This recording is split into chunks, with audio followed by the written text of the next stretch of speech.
Lors de ma vidéo sur la plume baïonnette, Carole m'a posé une excellente question. Quelle taille d'écriture choisir lorsqu'on débute en calligraphie anglaise? Ma réponse, je vous recommande de commencer en grand. Et dans cette vidéo, je vous explique pourquoi.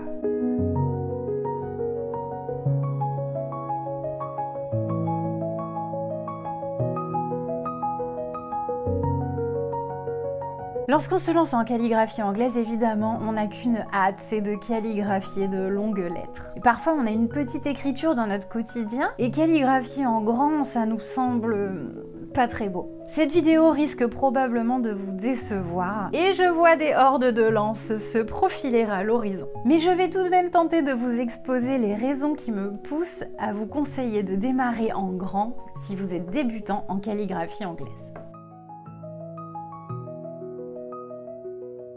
Si vous êtes nouveau sur cette chaîne, je suis Noémie Keren, calligraphe française installée près de Saint-Émilion et je partage ici mon amour pour la calligraphie et son histoire. Avant d'aller plus loin, une petite incise de vocabulaire pour que vous me suiviez convenablement. Si vous débutez en calligraphie, la hauteur de corps, c'est la taille des petites lettres comme la lettre N, c'est-à-dire l'espace entre ces deux lignes-là. Donc pour répondre à Carole, personnellement, lorsqu'on se lance en calligraphie, et comme d'habitude, chacun fait ce qui lui plaît, je conseillerais de débuter en 10 mm de hauteur de corps. Oui, je sais, c'est énorme, ça fait 1 cm.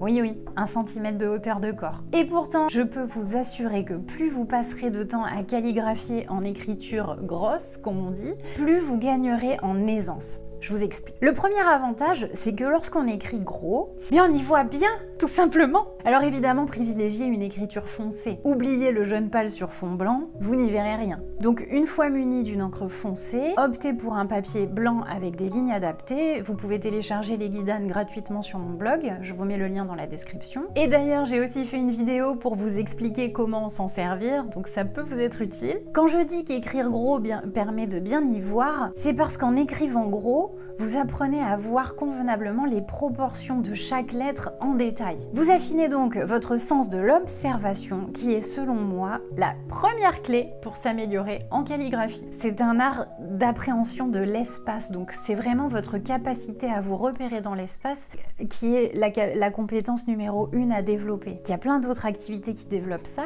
et j'ai remarqué que par exemple les pâtissiers ont de très bonnes compétences en calligraphie parce qu'ils ont déjà une bonne appréhension de l'espace sur des dimensions similaires à une page de calligraphie. Ceci n'est qu'un exemple, il y a plein d'autres métiers qui développent les mêmes compétences. Le second avantage qui va de pair avec le premier, c'est qu'en calligraphiant en gros, vous pouvez bien voir vos erreurs. Si on écrit vraiment tout petit, on a du mal à visualiser les traces que laisse notre plume et à déterminer par exemple si on tient mal l'angle de plume, si les pleins sont positionnés au mauvais endroit. Voilà, il faut y aller avec la loupe et du coup, ça devient très difficile. En gros, au contraire, vous pouvez rapidement déterminer si le plein est au mauvais endroit. Et donc en déduire si vous tenez correctement votre plume ou non. Et si la réponse est non, eh bien vous pouvez progresser rapidement puisque vous pouvez corriger votre geste. Et c'est uniquement de cette manière que l'on peut progresser en identifiant ses erreurs. Le troisième avantage, c'est que lorsque l'on calligraphie en grand, eh bien nous devons exagérer chaque geste. Par exemple, quand je trace la lettre P minuscule, je dois réaliser un très long plein droit. Ne me faites pas dire ce que je n'ai pas dit. Je ne dis pas du tout qu'il est plus facile de calligraphie en 10 mm de hauteur de corps. Parce que soyons honnêtes, évidemment, tracer un plein droit qui fait plus de 2 cm, c'est très difficile. Cependant, en s'exerçant à tracer un si long plein droit, votre corps apprend à bien positionner la plume, à ressentir la pression, et vos tracés vont gagner en netteté. Quand je trace ce geste de base, par exemple, j'ai le temps de presser progressivement, puis de relâcher tranquillement. Si je débute par une hauteur de corps de 3 mm, eh bien cela me demande une extrême précision. Et d'ailleurs, une stagiaire qui s'était aventurée dernièrement dans cette expérimentation durant le cours en ligne de calligraphie anglaise a eu cette remarque que j'ai trouvée très amusante. 3 mm me semble mission impossible, ou bien avec une aiguille. Donc en débutant par une grosse écriture, vous apprenez à gagner en souplesse. Votre gestuelle gagne en assurance et progressivement vous gagnez en précision et vous pourrez petit à petit réduire la hauteur de corps. Je ne résiste pas à vous partager cette citation de Guillaume Montfort. Je sais qu'en vidéo, une citation, ça peut sembler un peu long, mais si vous souhaitez pratiquer la calligraphie, votre patience va être terriblement mise à l'épreuve. Alors ce qui suit est une mise au défi. Allez-vous être capable d'écouter ces conseils du grand maître jusqu'au bout? C'est un préjugé trop ordinaire aux commençants de croire qu'il est inutile de s'arrêter longtemps au gros caractère parce que l'on ne se sert communément que de l'écriture fine.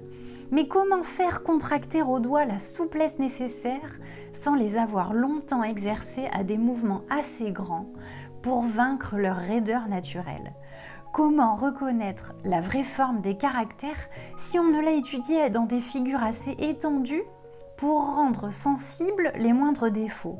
Comment, en un mot, assembler des éléments qu'on ne connaît presque pas? Vous êtes toujours là? Alors je crois que la calligraphie est définitivement une activité qui va vous plaire. Je n'ai pas résisté à vous partager ce petit bout d'histoire parce que personnellement je prends un plaisir inouï à lire et relire ce genre de manuels historiques. Si vous souhaitez la citation intégrale, parce que là ça n'était qu'un extrait, je suis sympa quand même, je vous la mets dans la description. Personnellement, donc, je suis de l'avis de Montfort. Et vous voulez la meilleure? On trouve un point de vue différent chez d'Artiguenave. Bah oui, sinon c'est trop simple. Est-ce que je leur ressors encore une citation? Ils vont vraiment décrocher, hein. Là, ils vont se dire que j'abuse de leur temps.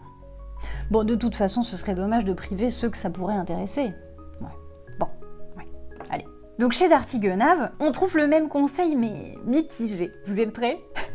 Pour rompre la raideur naturelle des doigts, les premiers exercices devront se faire en gros caractères, mais il faut le positionner à la main de l'élève et au jeu progressif qu'il acquérera.